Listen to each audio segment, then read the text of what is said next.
The discomfitured machine was abandoned under a shrub to be fetched later by Boutelin Jr., yet another household character. Lucette refused to give up her perch, accepting with a bland little nod the advice of her drunken box fellow, who was seen to touch her bare knees with a good-natured paw. And there being no strappington, Ardor had to content herself with Van's hard lap.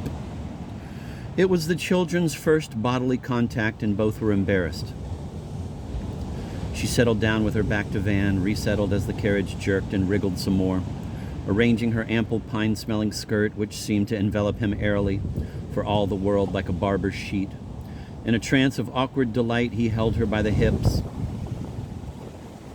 Hot gouts of sun moved fast across her zebra stripes and the backs of her bare arms and seemed to continue their journey through the tunnel of his own frame. "Why did you cry?" he asked, inhaling her hair and the heat of her ear. She turned her head and for a moment looked at him closely, in cryptic silence. "Did I? I don't know. It upset me somehow. I can't explain it, but I felt there was something dreadful, brutal, dark, and yes, dreadful about the whole thing." A later note. "I'm sorry," he said as she looked away. "I'll never do it again in your presence." By the way, that "for all the world," I detest the phrase. Another note in Arda's late hand.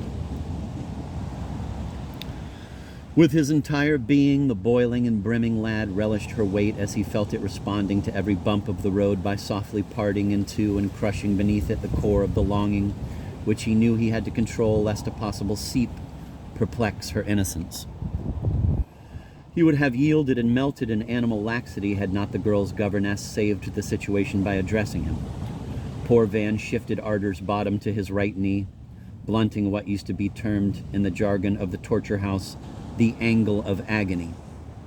In the mournful dullness of unconsummated desire, he watched a row of isbas straggle by as the caleche drove through Gamlet, a hamlet.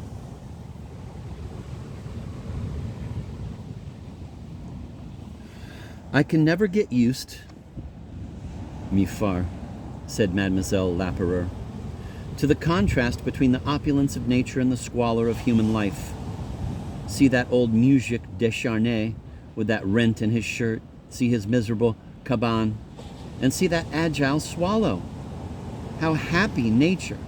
How unhappy man. Neither of you told me how you liked my new story. Van?"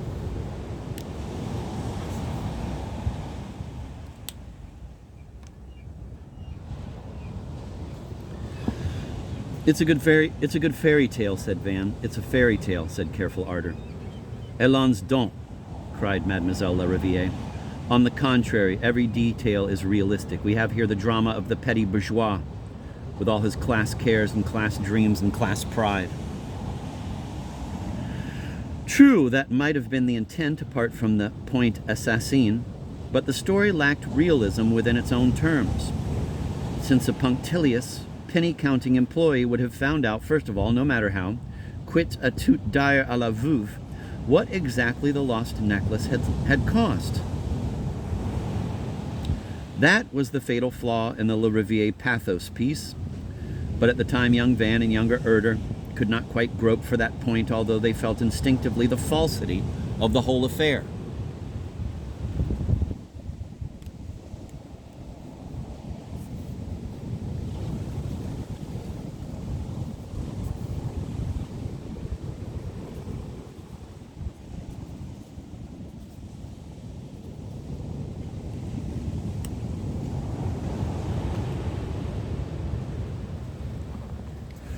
A slight commotion took place on the box. Lucette turned around and spoke to Ardor. "I want to sit with you. Ne tout nudobno.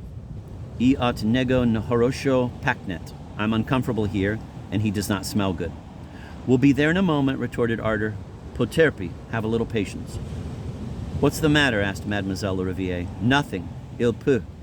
"Oh dear, I doubt strongly he ever was in that Raja's service."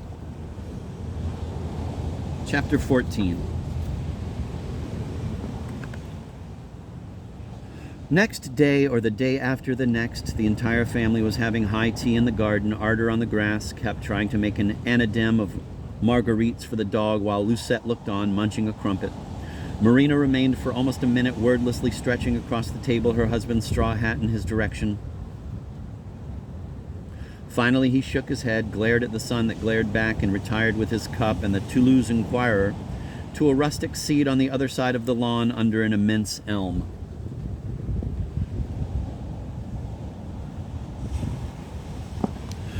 "I ask myself, who can that be?" murmured Mademoiselle Lariviere from behind the samovar, which expressed fragments of its surroundings and demented fantasies of a primitive genre.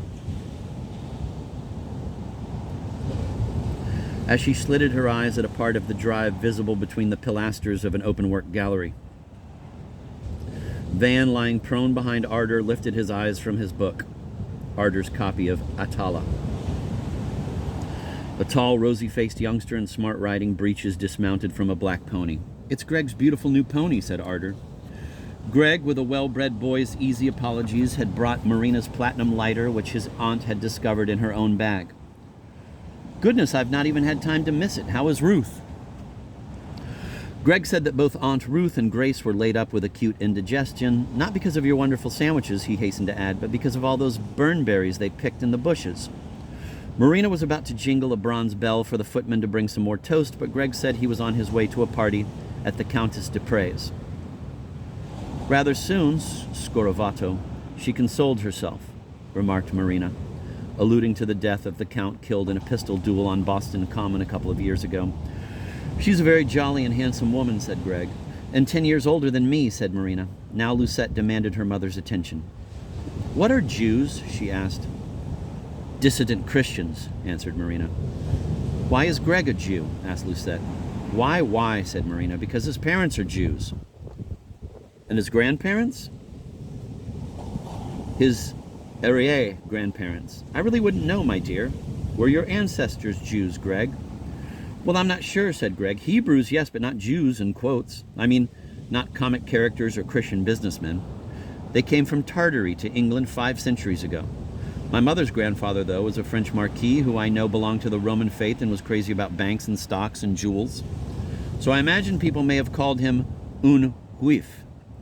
It's not a very old religion anyway, as religions go, is it?" said Marina, turning to Van and vaguely planning to steer the chat to India, where she had been a dancing girl long before Moses or anybody was born in the Lotus Swamp. "Who cares?" said Van. "And Belle," Lucette's name for her governess, "is she also a dizzy Christian?" "Who cares?" cried Van. "Who cares about all those stale myths? What does it matter? Jove or Jehovah? Spire or cupola? Mosques in Moscow or bronzes and bonzes and clerics and relics and deserts with bleached camel ribs. They are merely the dust and mirages of the communal mind."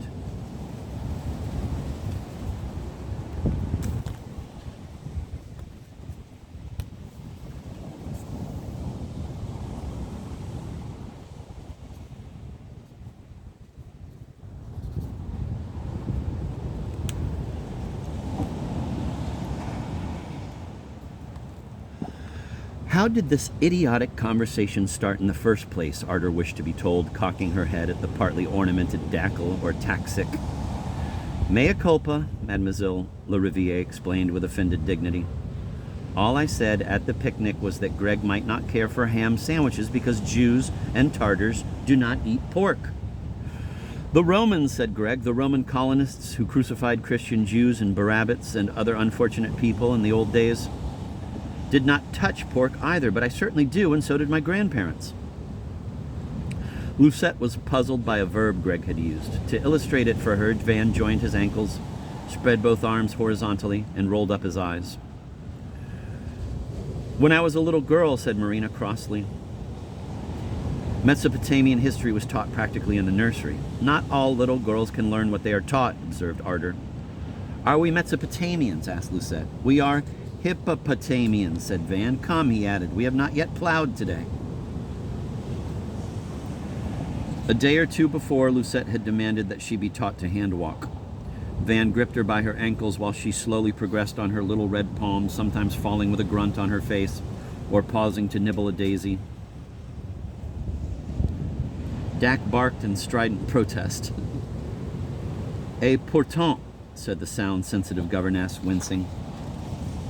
I read to her twice Segur's adaptation in fable form of Shakespeare's play about the wicked usurer.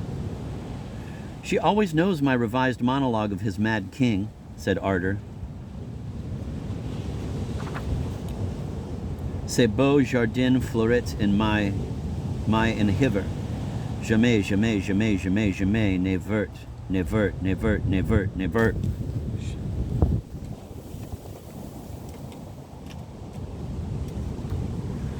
Oh, that's good, exclaimed Greg, with a veritable sob of admiration. Not so Ingercino, children, cried Marina in Van and Lucette's direction.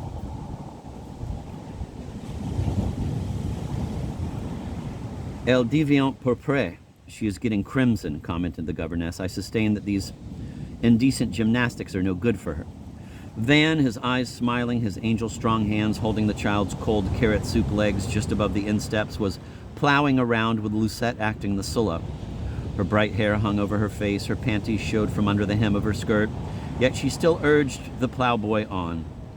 Boudet, Boudet, that'll do, said Marina to the plow team.